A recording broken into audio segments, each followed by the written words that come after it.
आखिर क्या हुआ जो अचानक से कल रात अयोध्या में आ गिरा भगवान श्री कृष्ण का सुदर्शन चक्र? जी हां दोस्तों, यह घटना कल रात अयोध्या में घटित हुई है, जिसे देखने के बाद ऐसा लगता है कि मानो देवताओं की सीधी कृपा अयोध्या पर ही पड़ रही है।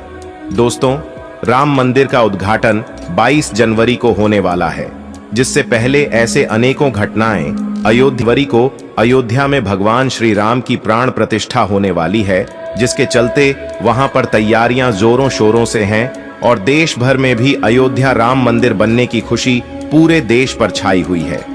दोस्तों, वीडियो आगे बढ़ाने से पहले अगर आप भी पक्के सनातनी हिंदू हैं तो चैनल को सब्सक्राइब करें और वीडियो को लाइक करें और अपने सभी सनातनी भाइयों को शेयर जरूर करें।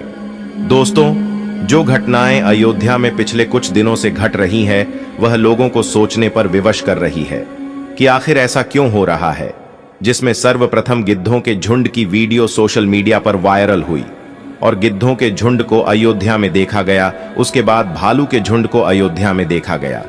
ऐसे ही बहुत सी घटनाएं अयोध्या में घट रही है, लेकिन अब जो घटना वहां घटी है उसे देखने के बाद ऐसा महसूस होने लगा है जैसे कि भगवान श्री राम साक्षात अयोध्या नगरी में आ रहे हैं। उससे पहले उनके सभी अस्त्र शस्त्र, उनके जितने भी बड़े बड़े भक्त हैं, वह अयोध्या में प्रकट हो रहे हैं। दोस्तों, कल रात सुदर्शन चक्र जब अयोध्या में आकर गिरा तो पल भर के लिए तो ऐसा लगा जानो पूरी धरती ही कांप उठी है।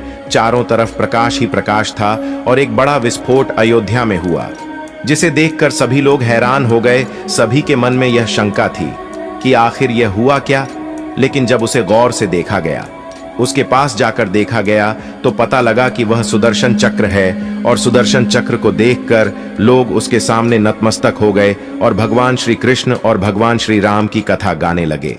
दोस्तों, सुदर्शन चक्र का हिंदू धर्म में बहुत ही महत्व है, परंतु जिस टाइम इसको वहां देखा गया उसके बाद नासा के वैज्ञानिक तक वहां पहुंच गए और वैज्ञानिक भी इस बात से हैरान है कि आखिर ऐसा संभव कैसे हो सकता है। परंतु दोस्तों, यह प्रकृति कुछ अपने नियम और कायदे कानून भी लेकर चलती है, जिसे विज्ञान की ताकत भी रोक नहीं सकती। जिस समय यह सुदर्शन चक्र वहां गिरा, उसके बाद भारी मात्रा में पब्लिक वहां इकट्ठी हुई और सभी रिपोर्टर, टीवी चैनल और सभी सोशल मीडिया वहां एकत्रित हो गया कि आखिर ऐसा संभव कैसे हो सकता है। परंतु उस नजारे को देखने के बाद सबको भगवान श्री राम पर एक विश्वास हो गया कि श्री राम वाक्य में ही अयोध्या में आ चुके हैं।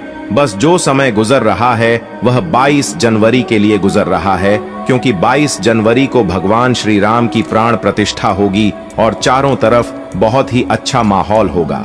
दोस्तों, सुदर्शन चक्र के बारे में तो आप जानते ही होंगे।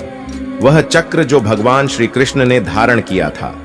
सुदर्शन चक्र की मदद से भगवान श्री कृष्ण ने अनेक असुरों का वध किया था। इस चक्र को विष्णु ने गढ़वाल के श्रीनगर स्थित कमलेश्वर शिवालय से तपस्या करके प्राप्त किया था। सुदर्शन चक्र एक ऐसा अस्त्र है जो अपने लक्ष्य तक पहुंचकर वापस आ जाता है। दोस्तों, सुदर्शन चक्र भगवान विष्णु के पास एक अमोघ अस्त्र था, जो उनके कृष्ण अवतार के अंदर भी उनके साथ था। कहा जाता है कि सुदर्शन चक्र की मदद से कृष्ण ने अनेक असुरों का वध कर दिया था। यह असुरों का वध करने के लिए और देवताओं की रक्षा करने के लिए भगवान विष्णु ने धारण किया था। कहा जाता है कि प्राचीन समय के अंदर जब राक्षसों का अत्याचार देवताओं पर बहुत अधिक बढ़ गया, तो सारे देवता भगवान विष्णु के पास पहुंचे और राक्षसों से बचाने का आग्रह करने लगे। तब भगवान विष्णु के पास भी ऐसा कोई अस्त्र नहीं था कि वे राक्षसों का वध कर सकें। इस वजह से भगवान विष्णु कैलाश पर्वत पर जाकर 1000 नामों से शिव की स्तुति करने लगे। उसके बाद वे हर नाम के साथ एक पुष्प शिव को अर्पित करने लगे। उसके बाद भगवान शिव ने विष्णु की परीक्षा लेने के लिए विष्णु के लाए 1000 पुष्प में से एक पुष्प को छुपा दिया। भगवान शिव की माया की वजह से विष्णु को पता नहीं चल सका। वे एक पुष्प को ढूंढने लगे। उसके बाद उन्होंने भगवान शिव को अपना एक नेत्र अर्पित किया। तब भगवान शिव प्रसन्न हुए और विष्णु को वरदान मांगने को कहा। तब विष्णु ने ऐसा अमोघ शस्त्र देने की प्रार्थना की जिसकी मदद से राक्षसों का संहार किया जा सके। फिर भगवान शिव ने सुदर्शन चक्र उनको दिया था। भगवान विष्णु और श्री कृष्ण ने सुदर्शन चक्र से अनेक दुष्टों का वध किया था। कहा जाता है कि भगवान विश्वकर्मा की बेटी का विवाह भगवान सूर्य से हुआ था। सूर्य के अधिक ताप की वजह से वह अपना वैवाहिक जीवन नहीं जी पा रही थी। तब भगवान शिव ने सूर्य का ताप लेकर सुदर्शन चक्र को और पुष्पक विमान को भी बनाया था। भगवान विष्णु को सुदर्शन चक्र प्राप्त होने के संदर्भ में एक अन्य कथा का भी उल्लेख मिलता है। वीतमन्यु नामक ब्राह्मण रहते थे। उनकी पत्नी का नाम धर्मशीला था। वे सदाचारी महिला थीं। उनके पुत्र का नाम उपमन्यु था। वे लोग इतने गरीब थे कि उनके पास अपने पुत्र को पिलाने के लिए दूध तक नहीं था। वह अपने पुत्र को चावल का धोवन दूध के रूप में पिलाती थी। एक दिन वह अपने माता पिता के साथ किसी भोज पर गया, जहां पर उसने दूध से बनी हुई खीर खाई। तब उसे दूध के स्वाद के बारे में पता चल गया।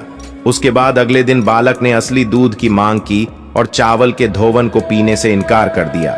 उसके बाद धर्मशीला ने बताया कि तुम विरूपाक्ष की सेवा करो। उसकी माता ने आगे बताया कि श्रीदामा प्राचीन समय के एक महान असुर राजा थे। उसका प्रताप इतना तेज था कि उसने अपनी ताकत से तीनों लोकों को अपने वश में कर लिया और विष्णु की कुर्सी को छीनने का प्रयास करने लगा। इस वजह से विष्णु भगवान भी भयभीत हो गए और कैलाश पर्वत पर जाकर एक पैर की उंगली पर खड़े होकर भगवान शिव की आराधना करने लगे। 1000 साल तक तपस्या करने के बाद भगवान शिव प्रसन्न हुए और विष्णु को सुदर्शन चक्र प्रदान किया, जिसकी मदद से भगवान विष्णु राक्षसों का संहार कर सके। दोस्तों, इस अस्त्र की खास बात यह थी कि यह हवा के प्रचंड वेग की तरह तेजी से घूम सकता था और यह अपने दुश्मन को परमाणु बम की तरह भस्म कर सकता था। यह चांदी की शिलाओं से निर्मित है। इसके चारों ओर त्रिशूल लगे हुए हैं। इसमें अत्यंत विषैले विष होते हैं। इस अस्त्र को बनाने की विधि को गुप्त रखा गया है ताकि कोई इस विधि से ऐसा अस्त्र नहीं बना सके। इस चक्र को फेंका नहीं जाता है, बल्कि इच्छा शक्ति से इसको दुश्मन के खिलाफ इस्तेमाल किया जाता है। एक बार यह उंगली से निकलने के बाद यह दुश्मन का नाश करके ही वापस आता है।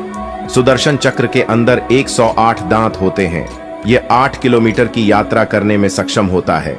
यह दुश्मन का तब तक पीछा करता है जब तक कि वह आत्मसमर्पण नहीं कर देता।